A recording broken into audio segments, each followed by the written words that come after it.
Sir, हमें social media के माध्यम से कुछ जानकारी मिली है।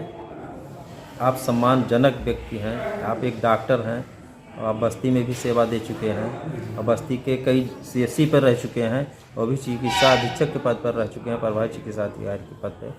लेकिन आपके खिलाफ एक सोशल मीडिया पर खबर चल रही है, क्या उस खबर में क्या सच्चाई है? ज़रा हमें उसके बारे में बताइए सर। वो किस लिए चलाया गया है? जी सर। आपका नाम सर? जी सर, मैं डॉक्टर विजय कुमार गौतम। मैं बस्ती में कई सीसी पीएससी पर रहा हूँ और टीबी चिकित्सालय में भी रहा हूँ, जिला स्तर पर भी। मेरा इस समय ट्रांसफ़र हो गया है कासगंज।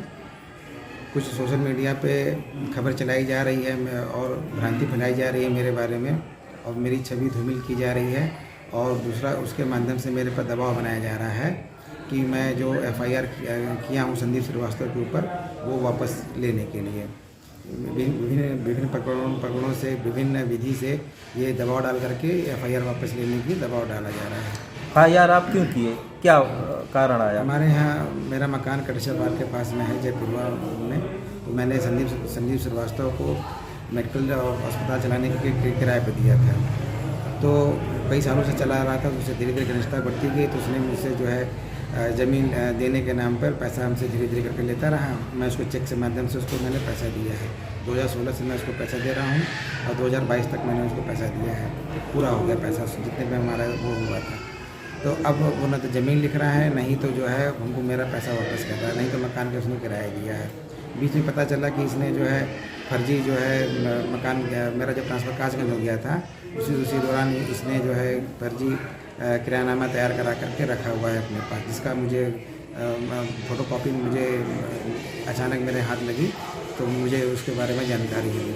जब मैंने इससे पूछा कि बोला कि सर मैंने नहीं बनाया है, किसी और ने बनाया है, ये गोलमोल जवाब देता रहा। और जब मैंने कहा कि तुम मुझे पैसा मेरा वापस कर दो या तो ज़मीन लिख दो, तो ये यहाँ से छोड़कर भाग गया। और जब मैं उनसे घर वालों से संपर्क करना चाहा, उसे इसके घर वालों ने भी मुझे पहली बात तो कहा कि ठीक है दे देंगे, फिर बाद में कहा कि नहीं देंगे। पूरा 1 साल बीत गया, तो कुछ नहीं हुआ। और अब ये सब गाली गलौज और धमकी पे उतर आए हुए हैं और जान से मारने की धमकी देते हैं। और उनके चाचा जो विभिन्न पदों पे हैं, एक नेकपाल हैं, उन्होंने मेरी ज़मीन पर कब्जा करवा दिया मड़ई रख करके। और मेरे जिस मकान में कटेश्वर पार्क में मैं उन किराए पे दिया था, जब यहाँ के नेकपाल हुए तो उसमें खतौनी में विक्रेता का नाम भी खतौनी में चढ़ा दिया है।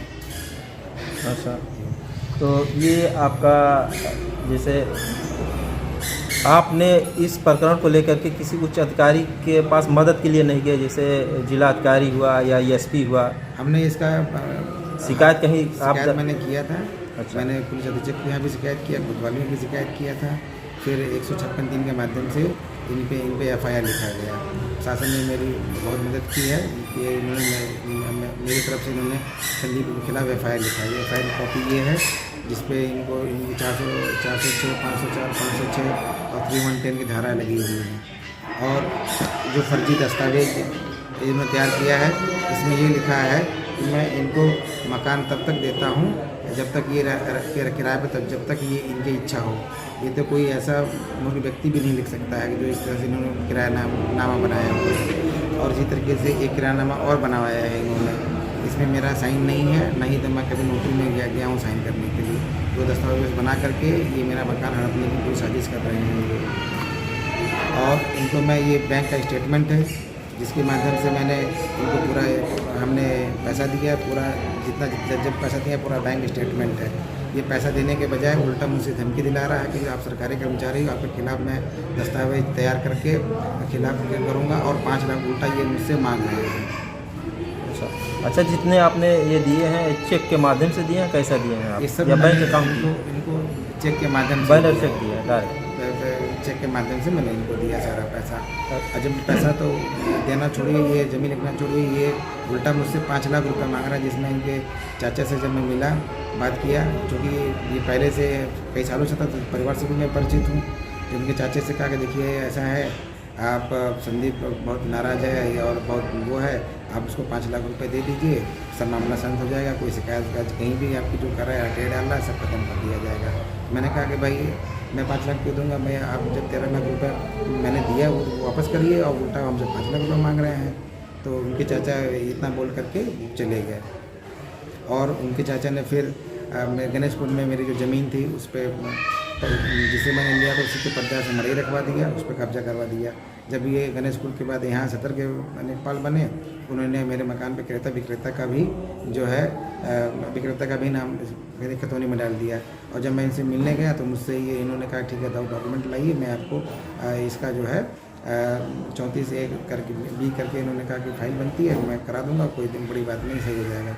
मैंने डॉक्यूमेंट दे दिए, बाद में पता चला कि वो खारिज करा दिया है, उसमें ये लिख करके कि इनको हमने कोई दस्तावेज ही नहीं दिया है और ये फाइल भी अपने पास ही रखे थे। अच्छा, तो अभी आप क्या चाहते हैं शासन प्रशासन से? मैं चाहता हूँ कि जो भी दोषी हैं उनको कड़ी से कड़ी सज़ा मिले और मेरा पैसा वापस हो, मेरी ज़मीनों पे जो उन्होंने गलत किया है उसको सही किया जाए।